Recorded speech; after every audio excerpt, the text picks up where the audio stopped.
Good morning guys. Venkataramana Govinda Govinda. चला तर मग जाऊयात तिरुपती दर्शनासाठी. आमचा हा प्रवास आहे पुणे टू तिरुपती. पुण्यावरनं तिरुपती जाण्यासाठी दोन तीन ट्रेन आहेत, जे की चेन्नई एक्सप्रेस आहे, कन्याकुमारी एक्सप्रेस आहे, जे 7:30 वाजता आहेत, 10:30 वाजता आहे, संध्याकाळी 4-4:30 वाजता एक आहे. आपण आपल्या सोयीनं कोणत्याही ट्रेनचं तिकीट बुक करू शकतो. हां, पण 1 महिना अगोदर तिकीट बुक करावे लागेल. ही अशी हिरवळ पाहून मन एकदम असं प्रसन्न झालं होतं. खूप छान वातावरण होतं. ही अशी झाडं, डोंगर, नद्या पाहत पाहत आम्ही पुण्यावरून पोहोचलो रेणीगुंटा जंक्शनला. रेणीगुंटा जंक्शनच्या बाहेर आपल्याला ऑटो रिक्षा मिळून जाते, जे आपल्याला श्रीनिवासमच्या इथे सोडून देतात. त्याचं तिकीट साधारण 100 रुपये ते सांगतात, पण आपली बार्गेनिंग स्किल जर उत्तम असेल तर ते 60-70 रुपयेमध्ये आपल्याला तिथे सोडून देतात. श्रीनिवासम कॉम्प्लेक्समध्ये आपल्याला फ्री दर्शनाचा पास मिळतो. दुपारी 1 वाजता तिथे ते काउंटर चालू होतात. जाताना आधार कार्ड सोबत असू द्या, आणि पॉसिबल असेल तर थोडं लवकरच जाऊन तिथं लाईनला थांबा, कारण तिथं गर्दी खूप असते. फ्री दर्शनाचं तिकीट इथंच काढून घ्या, तिरुमलामध्ये भेटत नाही. तिरुपतीमधून तिरुमला जाण्यासाठी बस आहेत, ऑटो आहेत, ज्याचं तिकीट आहे साधारण 100 रुपये. हा असा आमचा प्रवास चालू झाला.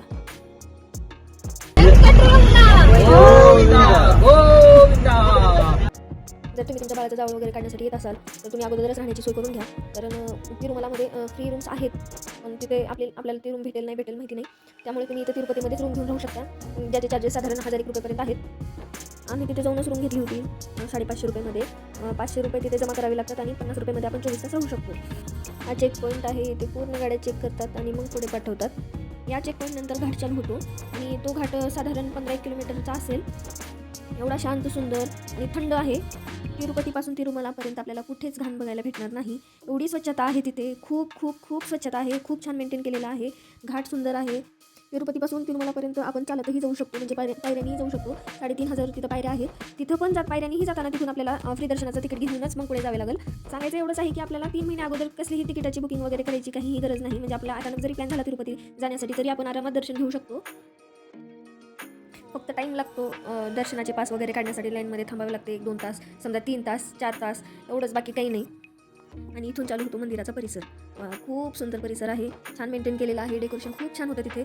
सगळीकडे लाईटिंग वगैरे लावलेल्या होत्या, सगळीकडे छान असं डेकोरेशन केलेलं होतं. प्रसन्न वाटलं हे सगळं पाहून. हे डेकोरेशन पाहून पूर्ण थकवा गायब झाला होता. आम्ही जवळपास एक दिवस, म्हणजे पहिल्या रात्री निघालेलो होतो, तर आम्हाला दुसऱ्या दिवशी संध्याकाळचे 6-6:30 वाजले होते तिरुमलामध्ये पोहोचण्यासाठी, दर्शनाचा पास वगैरे घेऊन. आता इथून आम्हाला जायचं आहे राहण्याची सोय करण्यासाठी, म्हणजेच आपल्याला इथे रूम मिळतात तिथे चौकशी करण्यासाठी जायचं होतं. आम्ही त्या दादांना विचारलं, गाडीवाल्या दादांना. त्यांनी आम्हाला तिथे सोडून गेले, जिथे आपल्याला तिकीट वगैरे करून मिळते. इथं उतरून आम्हाला रूमच्या लाईनसाठी थांबावं लागलं, आणि 2 तासामध्ये आम्हाला रूम भेटून गेली.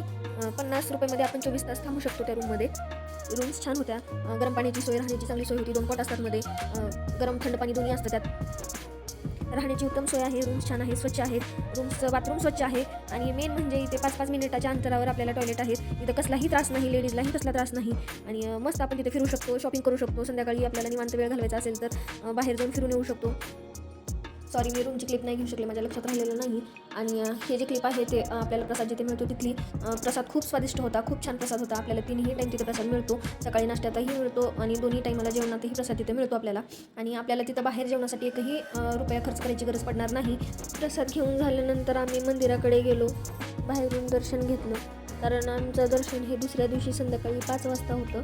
त्यामुळे आम्ही आजच रात्री बाहेरून पूर्ण परिसर फिरून घेतला, आणि बाहेरून होईल तेवढ्या क्लिप्स वगैरे घेतल्या, कारण नंतर मंदिराच्या आतमध्ये दर्शनाला जातेवेळी आपल्याला फोन्स अलाउड नाही आहेत. त्यामुळे मग पहिल्या दिवशी आम्ही थोडंफार बाहेरून शूट वगैरे घेतलं. याच त्या क्लिप्स आहेत, मी तुमच्यासोबत शेअर करत आहे. मंदिराच्या साईडला तिथे पुष्करणी कुंड आहे.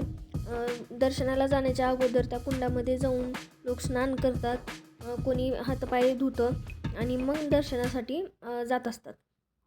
मी तिथे काही शूट घेतलेलं नाही आहे, कारण तिथे लेडीजही होत्या, त्यामुळे मला काही शूट घ्यावं असं वाटलं नाही, म्हणून मी तिथे शूट घेतलेलं नाही आहे. आणि पूर्ण परिसर फिरत असताना आम्हाला तिथे गजलक्ष्मीचेही दर्शन झाले, पद्मावती देवी आणि महालक्ष्मी देवी. आमच्या दर्शनासाठी टाईम होता, म्हणजे आमच्याकडे पूर्ण 1 दिवस होता. त्यामुळे आम्ही तिरुमलामध्येच 6 स्पॉट आहेत ते कवर केले.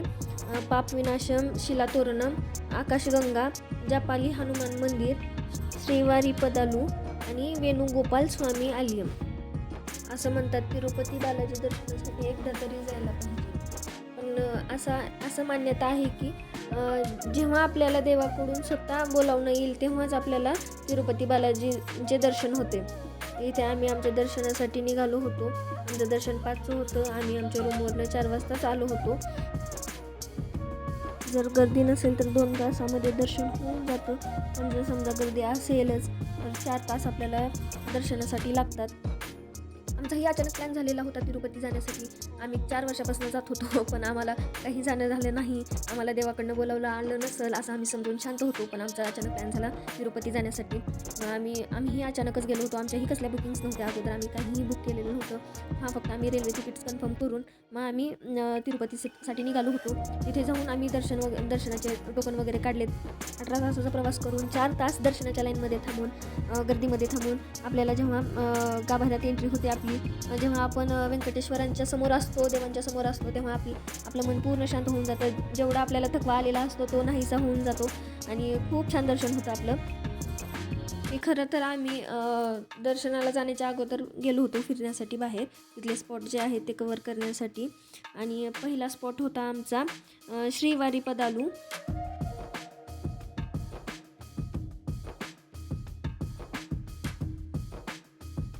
असं म्हटलं जातं जेव्हा श्री व्यंकटेश्वरांनी पहिल्यांदा पृथ्वीवरती पाऊल ठेवलं होतं हे तेच ठिकाण आहे. त्यामुळे इथे भक्तांची खूप गर्दी असते. इथेही लोक दर्शनासाठी येत असतात आणि हेही ठिकाण उंचावर आहे आणि इथे खूप सारे प्राणी आपल्याला पाहायला मिळतात, जसे की माकड आहेत. मंदिर डोंगरावर असल्यामुळे सगळीकडे हिरवळ आहे, झाडी खूप आहे, थंड वातावरण आहे आणि या वातावरणात छान वाटलं फिरून. उन्हाळ्यामध्ये खूप गरमी असणार आहे इथे आणि हेच ते ठिकाण आहे म्हणजे ते श्री व्यंकटेश्वरांनी पहिल्यांदा पृथ्वीवर पाऊल ठेवलं होतं. तुम्ही दर्शन करून घ्या.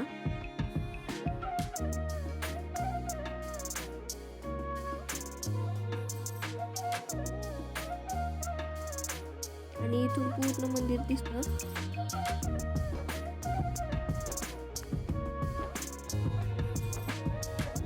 इथे आमचं दर्शन छान झालं आणि हा स्पॉट कवर करून आम्ही आमच्या पुढच्या स्पॉटकडे निघालो होतो, जे की आहे शिलातोरणं. आणि जेव्हा आपण तिरुपतीसाठी याल तेव्हा हे सर्व ठिकाण तुम्ही कवर करून घ्या. जेव्हा तुम्हाला दर्शनासाठी वेळ असेल, तुमच्याकडे वेळ असेल तर तुम्ही हे 6 स्पॉट जरूर कवर करा. पण काही ठिकाणी फोन्स अलाउड नाही आहेत आणि काही ठिकाणी मला माझ्या क्लिप्स मला क्लिप्स घ्यायचं लक्षात नाही आहे, त्यामुळे मी तुमच्यासोबत काही गोष्टी शेअर नाही करू शकले. पण हे शिलातोरणं तुम्ही जरूर या. छान आहे, फिरण्यासारखा स्पॉट आहे आणि इथेही गार्डन वगैरे आहे, त्यामुळे इथेही बघण्यासारखं आहे. आणि हे 6 स्पॉट जे आहेत ते तुम्हाला 1200 रुपयामध्ये होऊन जातात. आणि एवढं आहे, इथे प्राणी खूप आहेत. तुम्ही तुमची काळजी घ्या, तुमच्या लेकरांची काळजी घ्या. जर तुमच्यासोबत लहान बाळ असतील तर त्यांचीही काळजी घ्या, कारण इथे साप खूप आहेत. इथे खूप सापांची संख्या आहे आणि जवळजवळ 5 मिनिटामध्ये 5-6 साप पाहिले तिथे, त्यामुळे तुम्ही स्वतःची काळजी घ्या. व्हिडिओ आवडला असेल तर लाईक, शेअर, सबस्क्राईब नक्की करा. आणि चला तर मग भेटूया आपण पुढच्या व्हिडिओमध्ये. व्यंकटरमणा गोविंदा गोविंदा.